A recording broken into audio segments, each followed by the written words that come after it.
வரலாறு என்பது வெறும் கதை அல்ல, இன்றைய நம்மை உருவாக்கிய நினைவுகள். அந்த அடிப்படையில் இந்த வீடியோ தொகுப்பில் நாம் பார்க்க போவது இன்றைய காலம் வரை, இன்றைய நாள் வரை எமது நாட்டில் ஜனாதிபதிகளாக இருந்தவர்கள் யார், அவர்களின் பெயர் என்ன என்பதுதான் இந்த வீடியோ தொகுப்பில் பார்க்க போகிறோம். இந்த வீடியோ தொகுப்பு உங்களுக்கு மட்டுமல்ல, உங்கள் வீட்டில் இருக்கின்ற மாணவ செல்வங்களுக்கும் மிக பெருமதியானதாக ஒன்றதாக அமையும். எனவே மறக்காமல் ஃபீனிக்ஸ் டிவியை சப்ஸ்கிரைப் செய்துவிட்டு தொடர்ந்து வீடியோவை பாருங்கள்.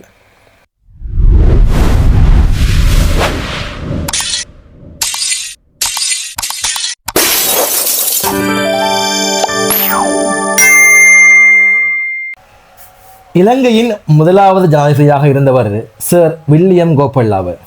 இலங்கை குடியரசாக அறிவிக்கப்பட்ட பிறகு இவர் ஜனாதிபதியாக பதவி வகித்தார். பெரும்பாலும் சின்னாட்சி தலைவராக தான் இவருடைய பதவிக்காலத்தில் இவர் அமர்த்தப்பட்டிருந்தார். இவருடைய பதவிக்காலம் சுமார் 1972 தொடக்கம் 1978 வரையும் இருந்தது.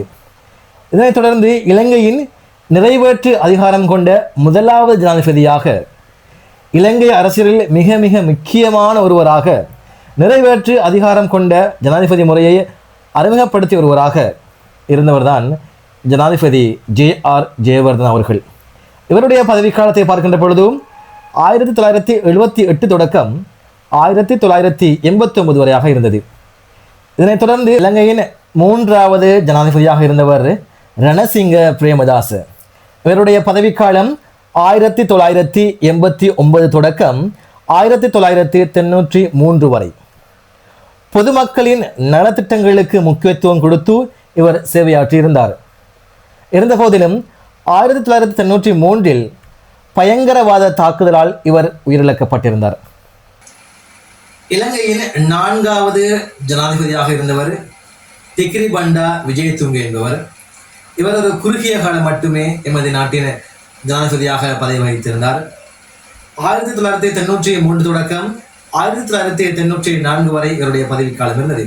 அதனைத் தொடர்ந்து மிகவும் இலங்கை அரசியலில் பேசப்பட்ட ஒரு பெண்மணி சந்திரிகா பண்டாரநாயக்க குமாரதுங்க அவர்கள் எமது நாட்டின் நீண்ட கால பதவியில் இருந்த ஒரு ஜனாதிபதியாக இருக்கின்றார். அது மட்டுமல்ல, முதலாவது பெண் ஜனாதிபதியும் கூட.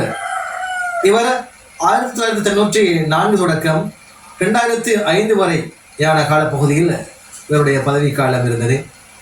அதனைத் தொடர்ந்து 2005 தொடக்கம் 2015 வரை மஹிந்த ராஜபக்ச அவர்கள் ஜனாதிபதியாக பதவி வகித்திருந்தார்.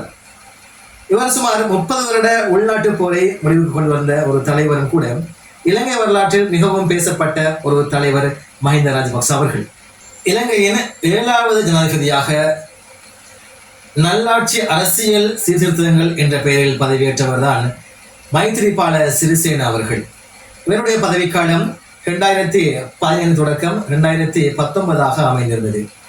அதனைத் தொடர்ந்து இலங்கையின் 8வது ஜனாதிபதியாக கோத்தாபய ராஜபக்ச அவர்கள் பதவி வகித்திருந்தார்கள்.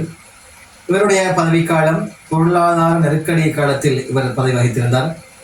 2019 தொடக்கம் 2022 வரை ஜனாதிபதியாக இருந்து 2022 இவர் பதவியில் இருந்தார். அதனைத் தொடர்ந்து இலங்கையின் 9வது ஜனாதிபதியாக பதவியேற்றவர் ரணில் விக்ரமசிங்க அவர்கள். இவருடைய பதவிக்காலம் 2022 தொடக்கம் 2024 அமைந்துள்ளது. பாராளுமன்றத்தின் மூலம் ஜனாதிபதியாக தெரிவு செய்யப்பட்ட இவர் இலங்கையின் பொருளாதார நெருக்கடியிலிருந்து இலங்கையை மீட்டெடுப்பதற்கு மிகவும் முயற்சி செய்தவர்களில் இவர் ஒருவராக இருந்தார். இலங்கையின் 10வது ஜனாதிபதியாக, அதாவது இன்று இந்த 2026 ஜனாதிபதியாக இருப்பவர் தான் அனுரகுமார திசாநாயக்க. இவர் பதவியேற்ற காலம் 2024 ஆகும். மக்களால் நேரடியாக தெரிவு செய்யப்பட்ட ஒரு பெரிய தலைவர், இடதுசாரி அரசியல் பின்னணி கொண்ட முதல் ஜனாதிபதி, சீர்திருத்தம், ஊழல் ஒழிப்பு மீது அதிக கவனம் செலுத்தி மிகவும் சிறப்பாக இன்று வரை எமது நாட்டை நிர்வகித்துக் கொண்டிருக்கின்ற ஒரு தலைவர் தான் அனுரகுமார திசாநாயக்க. ஆகவே இந்த வீடியோ தொகுப்பில் நாம் பார்த்தது இலங்கையில் இதுவரை 10 ஜனாதிபதிகள் தலைவர்களாக இருந்திருக்கிறார்கள். முதலாவது ஜனாதிபதி வில்லியம் கோப்பல்லாவர், முதலாவது பெண் ஜனாதிபதி சந்திரிகா பண்டாரநாயக்க குமாரதுங்க. இன்று 2026 எமது நாட்டின் ஜனாதிபதியாக இருப்பவர் அனுரகுமார திசாநாயக்க. ஆகவே நல்ல பயனுள்ள வீடியோவாக இந்த வீடியோ தொகுப்பு அமைந்திருக்கும் என்று நம்புகிறேன். வீடியோவை லைக் பண்ணிக்கொண்டு சேனலை சப்ஸ்கிரைப் பண்ணி கொண்டு போங்க. மீண்டும் ஒரு வீடியோவில் சந்திக்கும் வரை விடைபெற்றுக் கொள்கின்றேன்.